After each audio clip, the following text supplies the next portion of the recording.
bagaimana supaya hati dan pikiran kita selalu merasa tenang, Bu ya? Karena kita sebagai manusia biasa dalam menghadapi cobaan hidup masih suka gelisah, Bu ya. Ya, terima kasih, Bu ya. Wassalamualaikum warahmatullahi wabarakatuh. Waalaikumsalam warahmatullahi wabarakatuh. Pertanyaan sedikit. Sebetulnya ketenangan itu adalah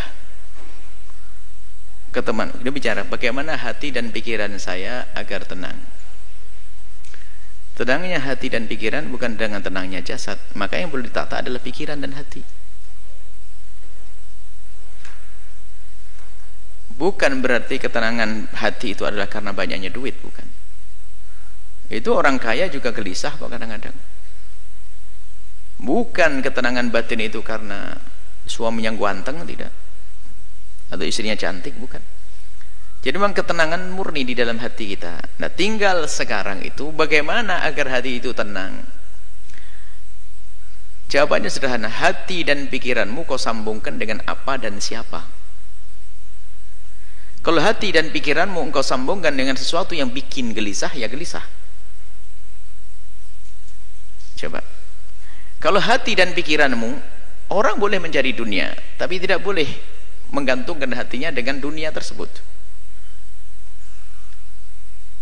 Sehingga kalau orang menggantungkan hatinya, mengikat hatinya dengan dunia, lihat, di saat tidak mendapatkannya dia gelisah, di saat mendapatkannya hilang pun susah. Ada orang duitnya hilang tenang saja kok, ajib, karena dia tidak mengikat hatinya dengan dunia tersebut. Maka dengan Allah lah, itulah ketenangannya ada dengan Allah. Kalau sudah orang dengan Allah duitnya hilang nggak susah, malah ngasih 1 miliar bangun pondok. Coba, lah kok bisa ini? Coba yang hatinya nggak sambung dengan Allah, 1 miliar ini buat abimat 2, dapat tambah gede duit saya. Tapi enggak, hatinya tenang, kehilangan duit 1 miliar kok.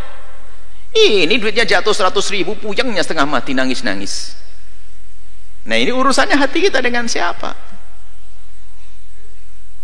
Nah, kalau sudah urusan kita hati kita dengan Allah, mudah. Allah, apapun di saat dia sakit, lihat, sakit jasadnya sakit, tapi kalau dia kenal Allah, dia akan tahu bahwasanya akan ada imbalan di hadapan Allah Subhanahu wa taala. Maka rasa sakit akan tereda dirasakannya, menjadi tidak separah, tidak semakin sakit. Sama itu loh, kok jauh sekali imbalan di akhirat, kok lama banget ya. Itu saja ibu yang hamil tua nggak bisa melahirkan, bawa ke dokter, ambil pisau dokter, buka perut saya. Duh, dengan senang hati dia sakit, lihat banyak, senang. Ada sesuatu yang lebih menyenangkan dia. Apakah dia susah? Ya enggak. Begitulah sebetulnya ujian dari Allah di dunia ini, tergantung harapan kita tuh di mana. Sehingga ada orang tuh putus asa, bunuh diri dan sebagainya, kan orang dungu, dia orang dungu, mau nikah nggak jadi bunuh diri, utang kebanyakan bunuh diri, gampang banget dia. Di negeri kafir banyak bunuh diri, nggak ada iman. Sebenarnya gelisah karena dia tidak punya Tuhan dia sebetulnya. Kalau punya Allah, nah ini sekarang biasakan dengan Allah. Maka ala bidzikrillah tatma'innul qulub. Mengingat Allah menjadikan tenang hati. Bukan kegembiraanmu adalah dengan dibalik tumpukan harta. Coba kita melihat, kita menemukan orang di kampung-kampung sangat sederhana, gaji sehari untuk makan sehari. Tapi no problem, dia hidupnya candaria dengan istri, ya Masya Allah. Suaminya berangkat dulu, nanti tak kirim sarapan Pak ya. Nggih, berangkat suaminya duluan kok belum datang, sambil nyangkul. Suami inti yang bawa rantang nasi bungkus, pincuan begitu bawa makan. Pak ya, pulang nanti bawa sayur suaminya. Tatanya Pak dapat burung, dapat ikan sedikit. Nggak pernah punya problem dia, kayak orang punya istana itu. Tapi yang rumahnya gede, mobil mewah itu belum tentu senang dia, karena urusan bukan dunia, gelisah. Kita pernah ngisi pengajiannya orang kaya, kayaknya gelisah semuanya.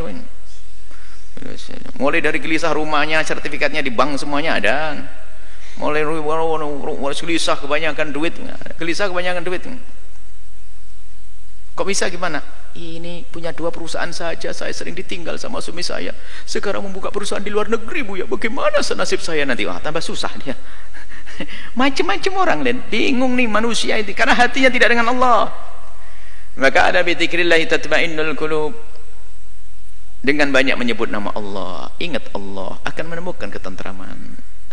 Sehingga susah yang sesungguhnya adalah di saat dia jauh dari Allah.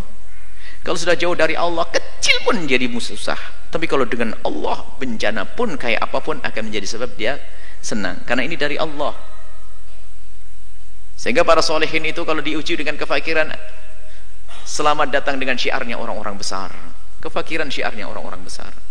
Dia tidak menganggap sebuah kerendahan. Tapi lihat yang tidak punya iman, nasib sudah sholat tetap melarat, Tuhan tetap melarat. Kurang ajar sama Allah nih. Gimana bisa bahagia dengan Allah saja curiga begitu? Jangan Allah sudah nggak benar. Baik ya, kuncinya adalah bagaimana hati kita. Kita biasakan dengan Allah, dengan Allah. Hakikatnya seperti itu. Tapi di samping itu juga kalau kita berkumpul dengan kemuliaan, Anda akan menemukan kesejukan. Karena apa? Allah akan turunkan rahmat di tempat semacam ini. Anda bergabung di tempat-tempat mulia.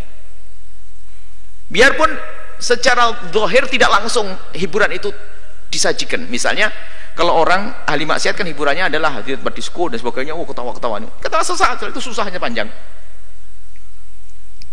Senang kelihatannya, tapi tidak tahu bahasa dia akan menemukan kesusahan yang panjang. Tapi kalau kita menghadiri tempat mulia semacam ini, dijanjikan oleh Allah ada rahmat diturunkan, Anda semakin sejuk. Anda berkumpul dengan orang senang, orang baik, lihat, ada kesejukan. Lihat. Jujur, kita dengan orang soleh saja, kita lupa kok dengan segala permasalahan. Kalau Anda duduk dengan orang yang sangat Anda cintai dari ulama-ulama orang soleh, Anda duduk saat hilang keluh utang lupa, ini lupa, sakit lupa. Itu hanya dengan orang soleh. Bagaimana Anda merasa dekat dengan Allah Subhanahu wa ta'ala? Bagaimana kita dekat dengan Nabi Muhammad SAW? Itu saja. Kembalikan hati kita dengan Allah. Biasakan berzikir, merenungi ya, merenungi tentang nasib kita nanti di akhirat. Bagaimana urusan dunia, rendahnya dunia. Kalaupun mencari dunia hendaknya untuk Allah. Sudah menjadi orang kaya boleh, bukan dilarang, tapi bukan hanya untuk menyuburkan kesombongan kita, untuk membesar kerakusan kita. Kalau kita hanya mencari dunia hanya untuk dunia tersiksa, seperti diingatkan oleh Nabi, kalau ada orang hatinya itu rakus, dikasih lembah emas 1 minta 2, dikasih 2 minta 3, kasih ini. Dan unik, orang itu punya pabrik 6, itu pabriknya triliunan semuanya tuh. Itu kebakaran hancur 3, itu masih nangis nyungsep masuk rumah sakit. Bodoh banget dia, masih ada 3, 3-nya saja masih kaya raya dia. 3 perusahaannya masih berjalan, 3-nya runtuh, itu nyungsep dia masuk rumah sakit. Ya, kasihan benar tuh manusia. Semoga Allah menjaga hati kita, hati dengan Allah. Maka di saat Anda kaya yang sesungguhnya.